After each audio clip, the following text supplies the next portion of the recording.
you're trying to do at the end of the day is give value to others, not show value to others. Yeah.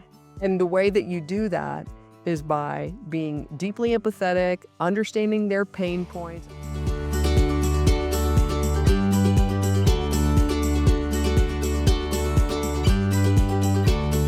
Well, welcome to another episode of the Leadership Cafe podcast, and I am really excited about today's conversation. Ginger and I met several years ago working for Kaiser Permanente in Washington State, and she is terrific. I'm a huge fan, so you are going to be in for a treat today. So Ginger, our guest, is a high-stakes messaging strategist who helps leaders think better. She helps them communicate better and influence better when the stakes are the highest. She's the founder and CEO of Motive3 and advises Fortune 500 teams, high-growth teams, startups, mission-driven organizations on making their complex ideas easy to understand, remember, and act on.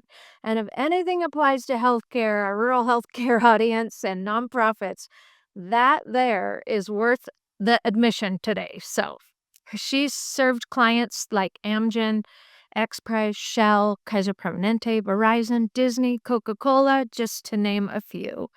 And she is the author of a book, Deconomics by Design, design presentations that spread ideas, drive decisions, and close deals. And it's really a terrific book.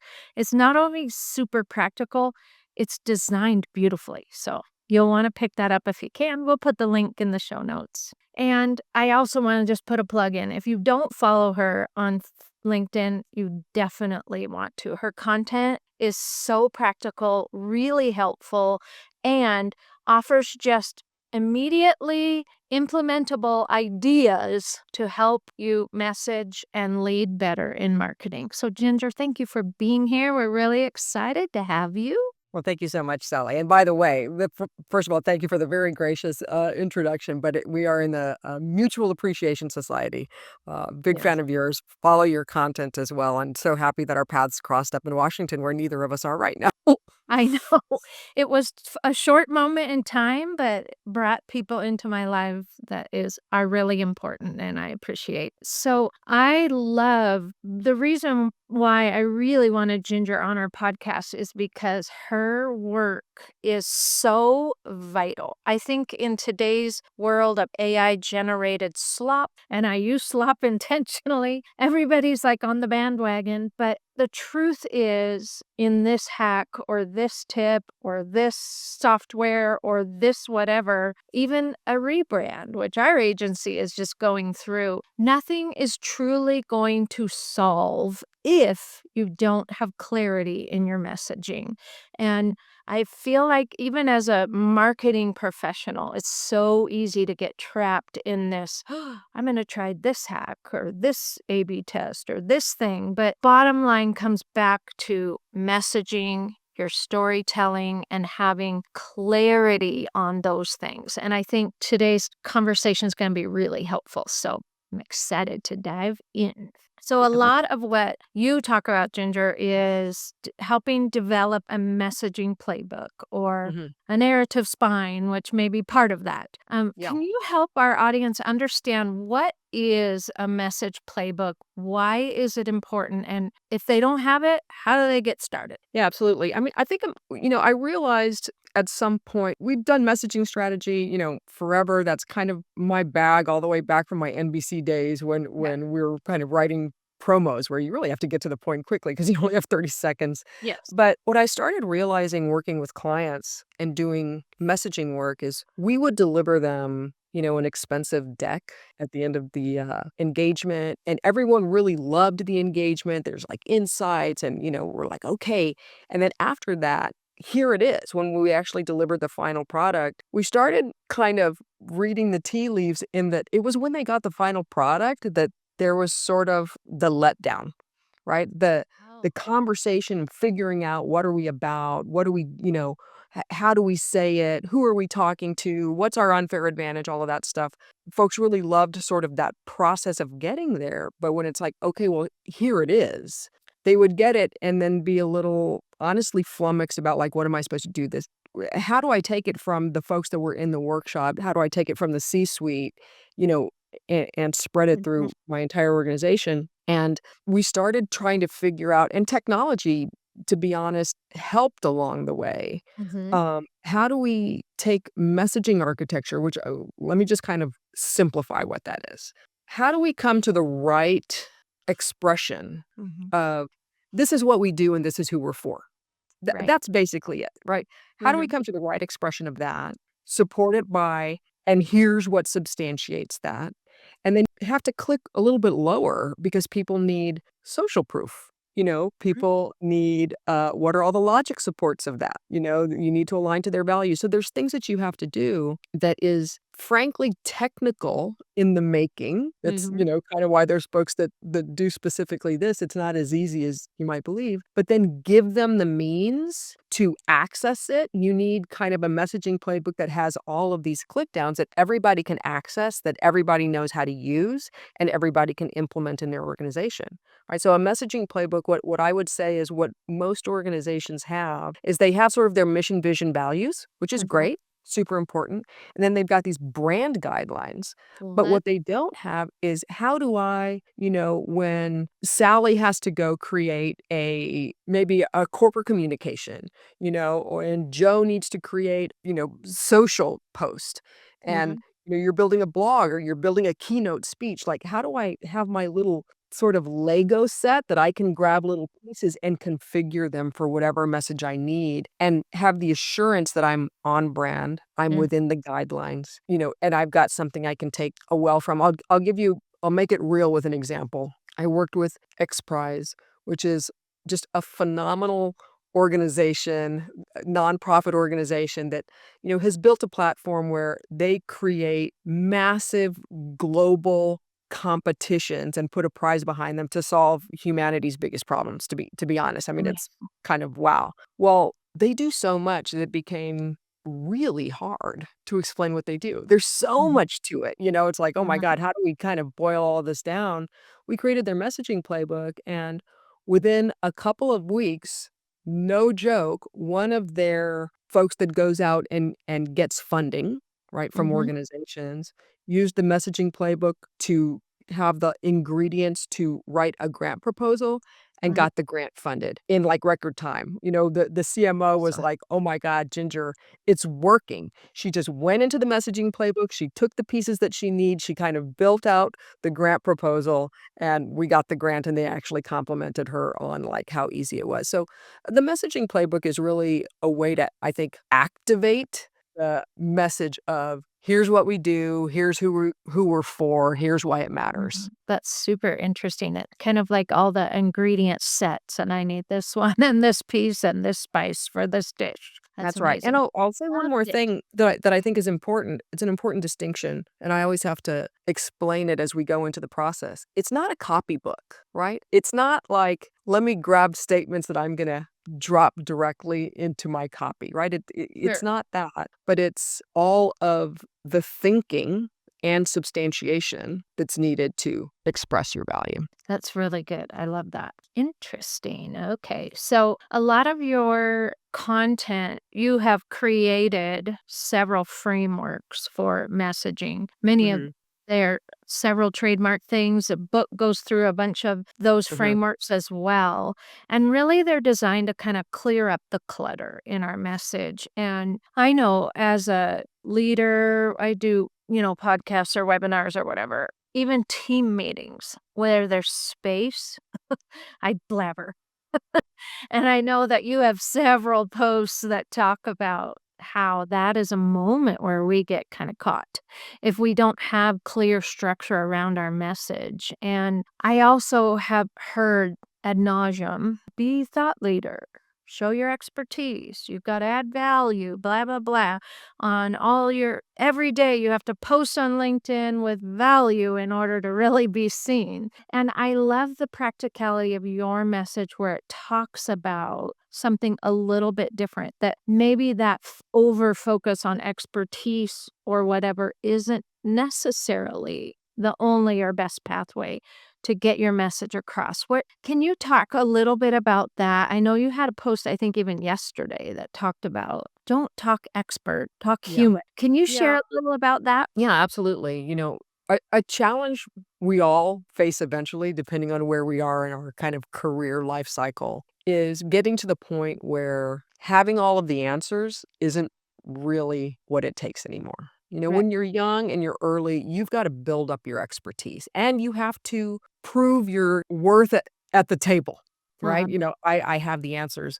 And I think a lot of us, myself included, by the way, get to a point where that has become, so much of a motive force of what got us here that we Mhm. forget it's not what's going to get us, to the next level. And when you become a leader of people, a leader of initiatives, it's less about, having the answer to every possible question that is going to be thrown at you. By the way, in very real, politically loaded environments where stakeholders have different incentives and different agendas, et cetera. And then I think it becomes more a matter of you almost need to go all the way back and just be really clear. You're really going for a gravity of this is what I'm up to.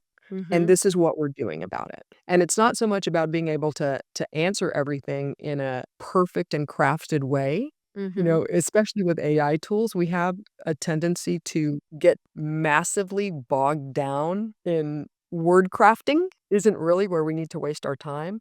You really need to go upstream and just get really, really clear about this is what I'm up to and this is why. Once you've got that, and in very simple words, by the way, it doesn't have to be wordsmithed and it doesn't have to be clever. It's Mhm. just getting really clear. This is what I'm up to. This is why, and letting that guide how you communicate with everybody, both Sure. internally and externally. And when someone kind of throws you that red herring, it's a matter of acknowledging, oh, okay, well, let me make sure I'm understanding what you're saying or I hear your question, and then reporting, this is what I'm up to, and this is why, and here's what we Mhm. might do about that.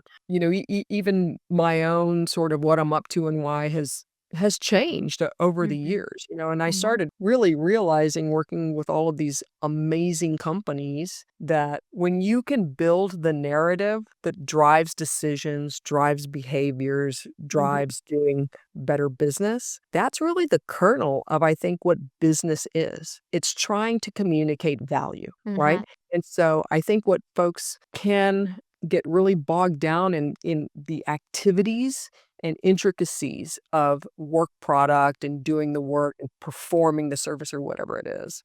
But a lot of that can be channeled into a very focused and successful communication, which then gets you a really successful company if you just get massively clear on what the narrative is, Right. which is, I mean, mine is help, designing narrative that drives better business. And that's at the end of the day, all of the different things I say and all the many ways and the frameworks that I use are really designed to help people. What is your master narrative? What are you up to and why? And who should care about that? Right, right. I think that's so good. And yesterday's post that I was referring to is translating complexity into a crisp through line. And you talk about, phase one is check your ego and avoiding that curse of knowledge. I love that you talk about that really when we're trying to deliver business value or strategic relevance, whatever, we can't forget the human who it's for.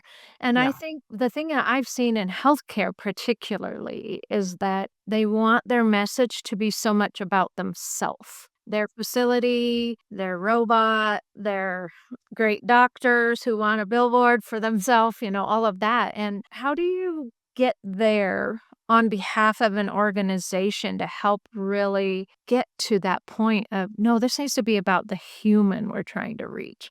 Such a tempting thing to list, well, this is our process, or this is our service, or this is our technology, or whatever. And yet, as the consumer, I want to know, oh, you're talking to me. So, absolutely. what do you Yeah, thought? I mean, there's a real tension, right? Because every organization and every leader has learned that we all live in a competitive environment.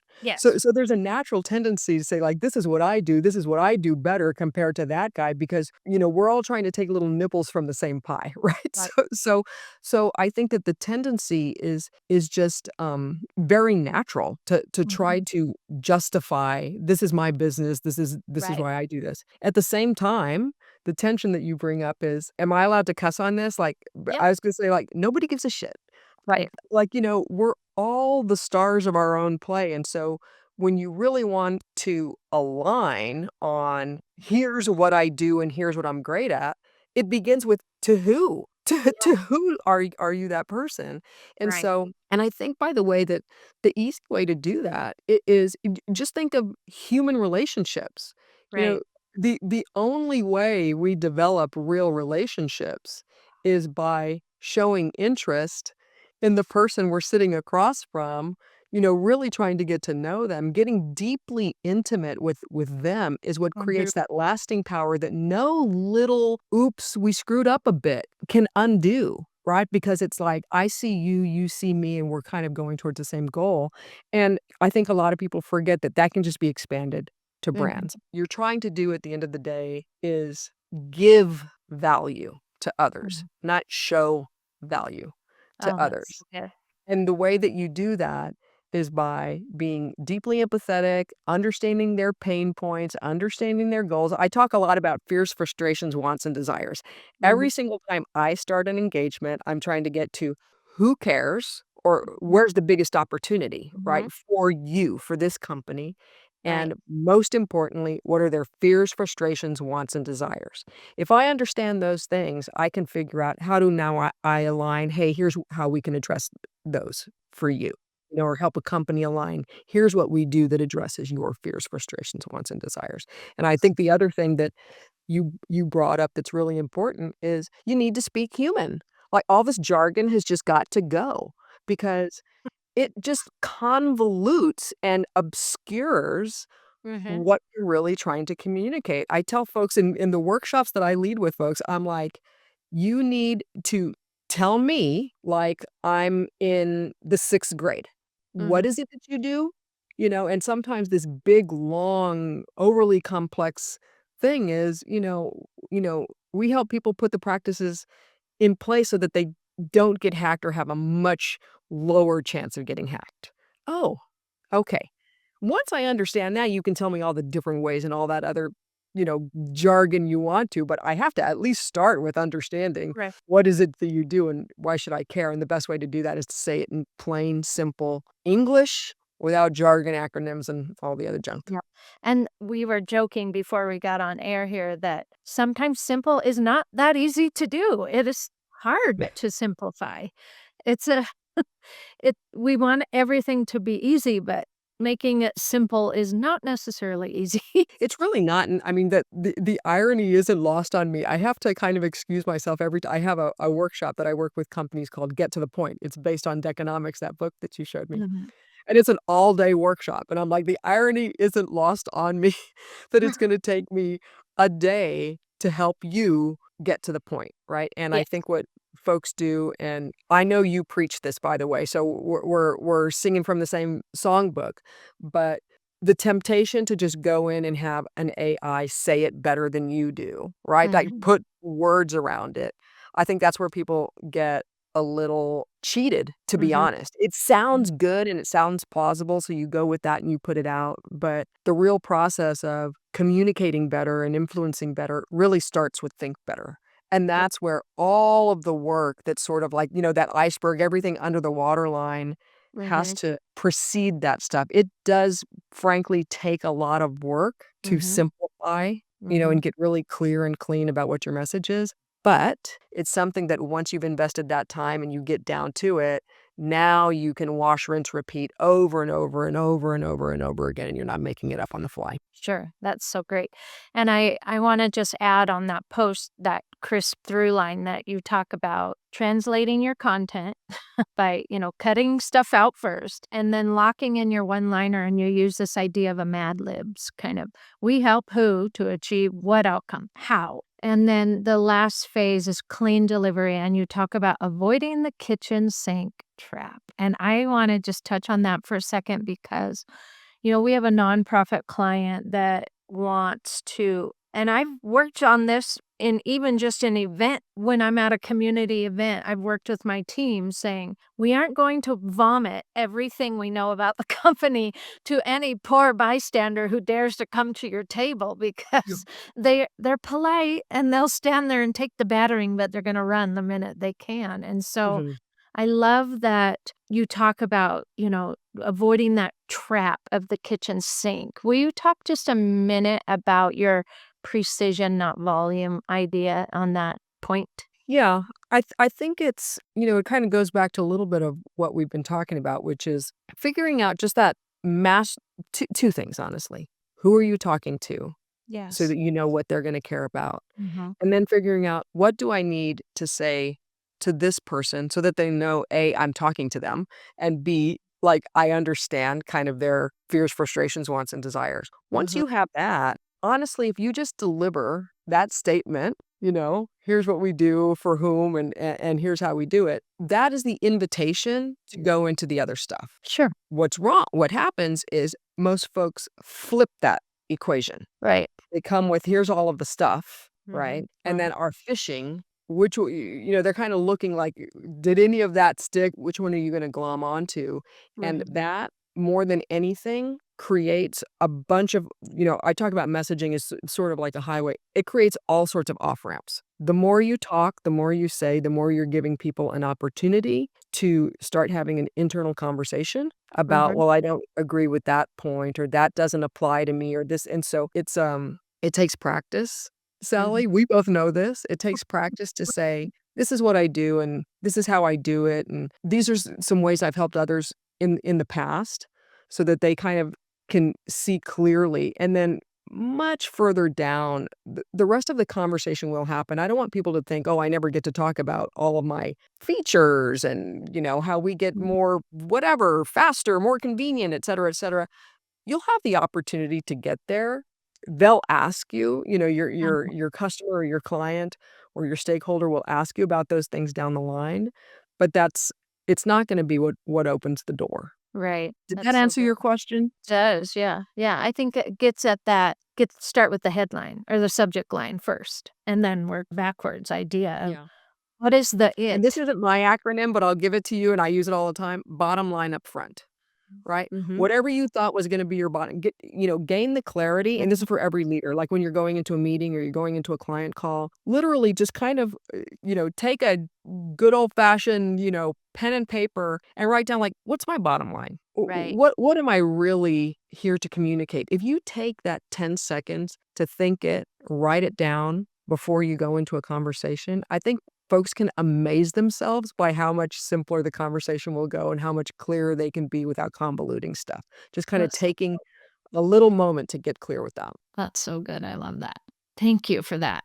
So, recently, and you did a little bit of a post on this one too, McKinsey really published an article about saying that chief marketing officer needs to become the chief storyteller. And, we hear that sentiment a lot that success in marketing, particularly with heart-centered, mission-centered organizations like the ones that we serve, storytelling is so vital. But I loved in your conversation where you kind of took a little bit of a countercultural edge to it and said, storytelling is not the end. It's a means to the end. It's a little bit counterintuitive because we think the storytelling, it's not just about learning to tell stories better. It's about much more than that. I want to have you share a little bit about that on understanding that role of storytelling. How do we approach it? What do we need to do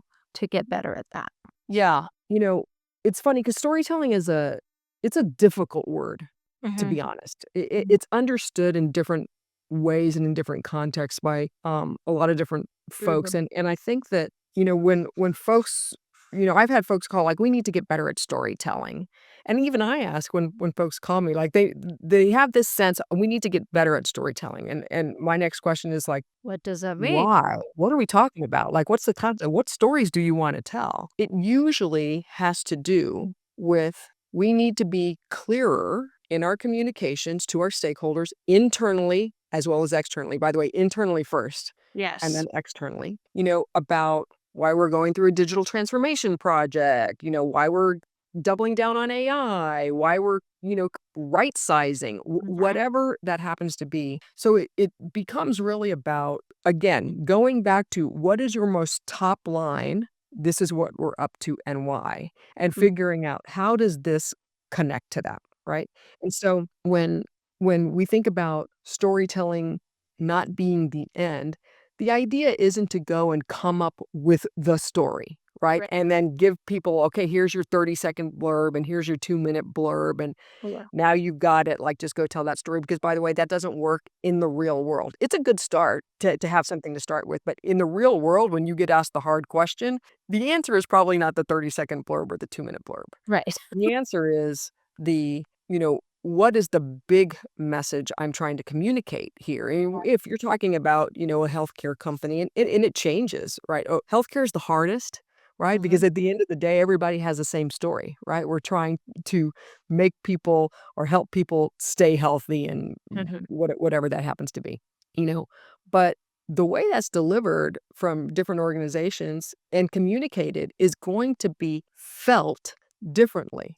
It's gonna come into contact with the Right. first time they walk through the doors or call to make an appointment or Mhm. try to get access and realize you can't get an appointment until November and it's February, Right. And so backing up to what are we really up to and how are we trying to communicate that is only so that everyone in the organization can figure out how is this narrative going to be expressed in what I do here? How is that going to change the way the phone is answered? How is that going to change your ops program in terms Mhm. of creating better access?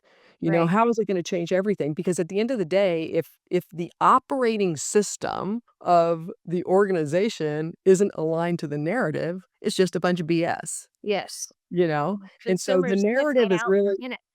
yeah, so the story that you're telling and the bigger narrative that is received is really more about driving decisions, driving behaviors, driving Mhm. prioritization. It's about that being the operating system of your organization, not about telling a good story. Right. That's so good. I love that because even in the organizations that I've worked in as an employee also, it wasn't the real growth, the real storytelling, the real, oh, they get it. The consumer understood.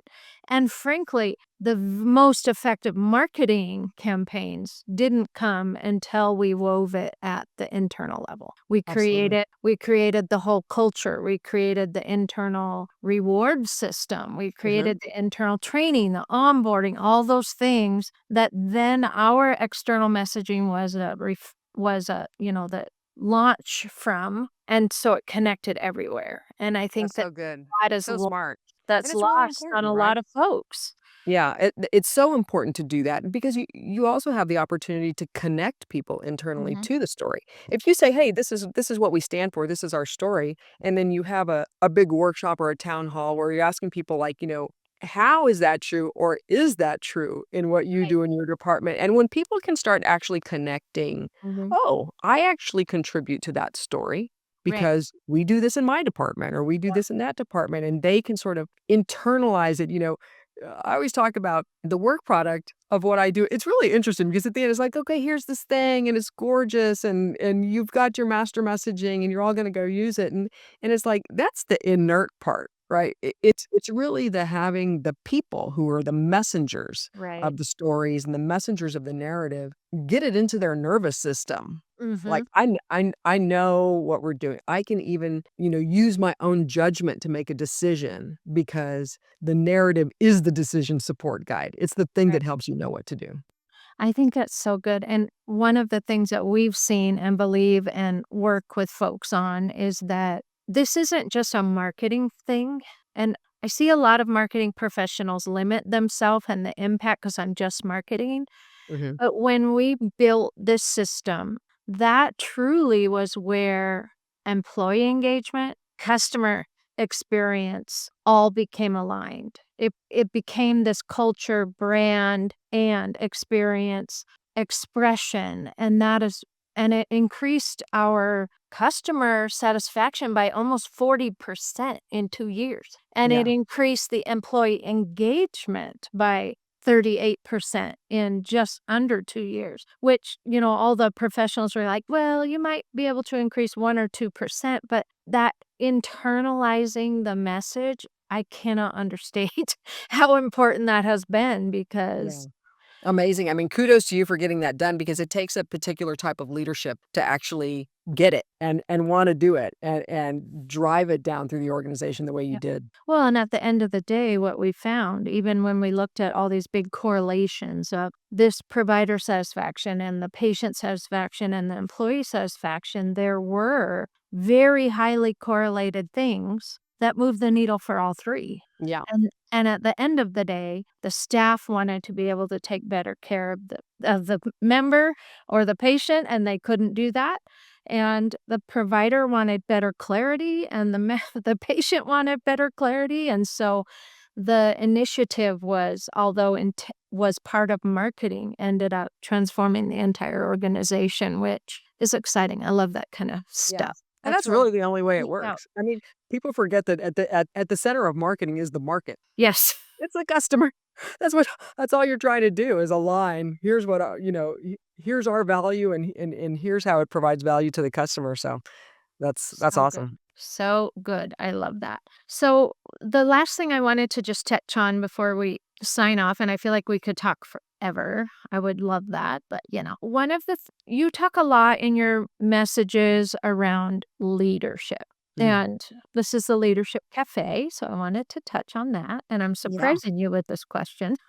You're talking one of the things that you were talking about on New Year's Eve actually was around your team looks to you for leadership, but how you choose what to lead with when everything feels important. So it's that everything's important right now. Mhm. Rural health is under attack. They're losing funding.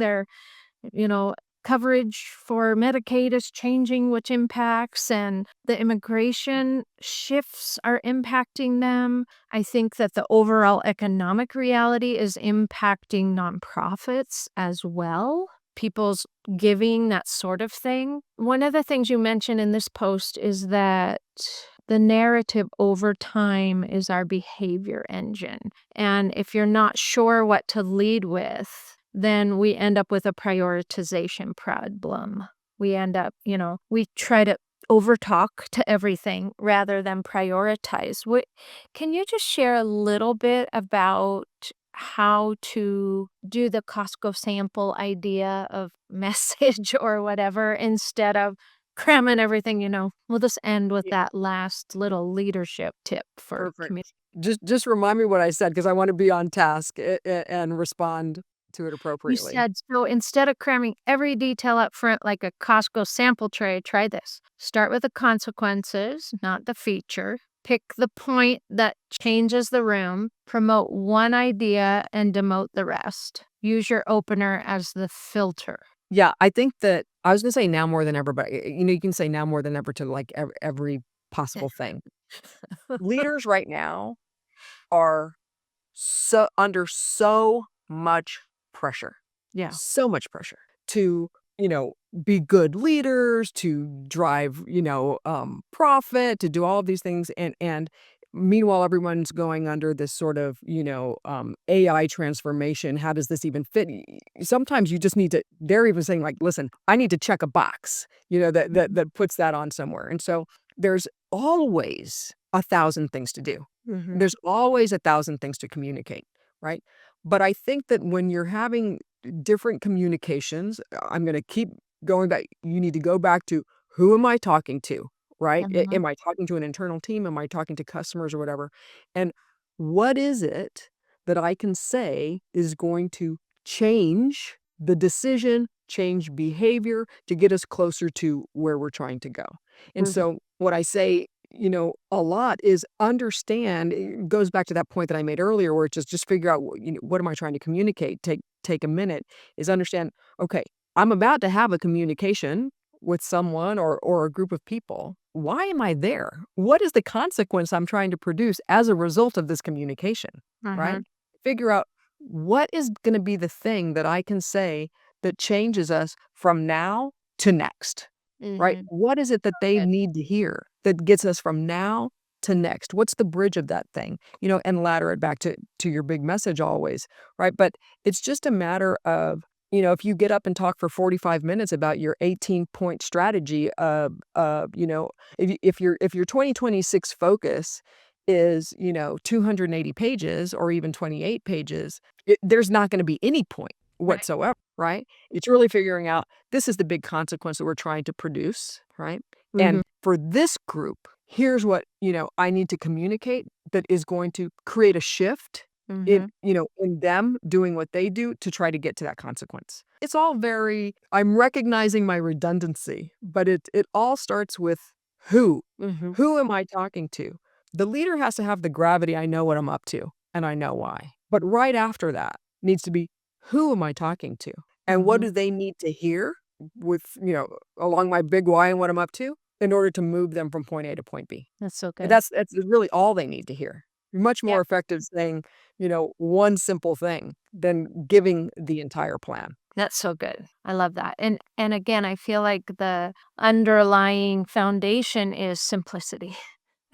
We overcomplicate. We do. I do It's for keep it sure. simple, stupid. We're trying to get a lot done all at the same time, everything everywhere all at once at the same time, whatever that is. And the biggest thing that folks need to hear from you, from me, from everyone is, it just doesn't work. It just Mhm. doesn't work, you know? Yeah. If you can come up, just get your biggest message and get it in your own DNA so that Yeah. I know exactly what I'm here to do. Right. I know exactly why I'm choosing this thing to do in support of that. Sure. I know exactly why I'm communicating this thing and not that thing because it Mhm. supports this. So Just good. that little, taking the time just to do that can Yes.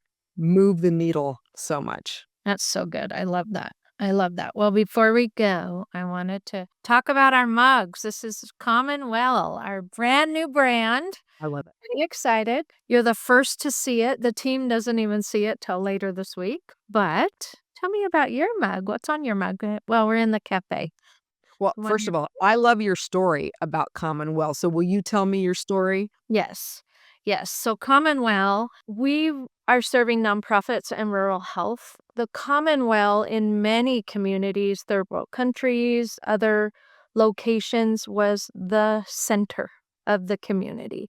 It was where people came to share history, to share culture, to share ideas, to be social center to their community. And in many places, it was a symbol of thriving, of wealth, of a strong community. And so we have renamed to Commonwealth because we believe that's a place where people will come to thrive. Our brands will come to thrive and where we can help share life and help and culture and all of that to help them grow. So I just I'm love it. excited. I love the meaning behind it. It's so good. I mean, it's sort of like the idea of the well, and water is life, right? There's Yes. even a reason in our more modern parlance, back when we used to have offices and cubicles and all that stuff, and people used Mhm. to actually gather at the water cooler. Yes. It's those places that, people come Yes. to the water or the well or the Mhm. fountain, and that's where the real moments happen. Yes. So I love it. I'm Thank such a you. fan. Good. So mine says, let's see if I can get it. It Enjoy says, the journey. enjoy the Love it. journey. And, it goes back to, I think, a little bit of what we were even talking about in terms of, storytelling and the message. Mm. It's very rarely about, I should even say, it's never really about the end. Our work here is never done. The Right. world is a changing place. The landscape is changing, technology is changing, the competitive environment is changing. And so what folks really, I think, will benefit from is understanding, but what journey am I on? Where is the unattainable destination that I'm trying to go? Because it's all of that stuff that happens step by step, day over day, mile over mile, that tells the story of who you are and what you're up to. And that's what creates what people are going to remember you by. That's so good. I love that. Well, thank you so much, Ginger, for your time. Thank you, listener, for joining us. And if you want to follow Ginger, we'll put her links in the show notes. I highly, highly recommend it. It's precise, it is helpful, and you won't be disappointed, promise. And if you like what you heard here, please give us a like or leave a review and share this podcast with others. It's free to rural nonprofit and small teams, and we're here really to just help empower you to make a difference in the world today. So thanks for joining us. Till next time, we'll see ya.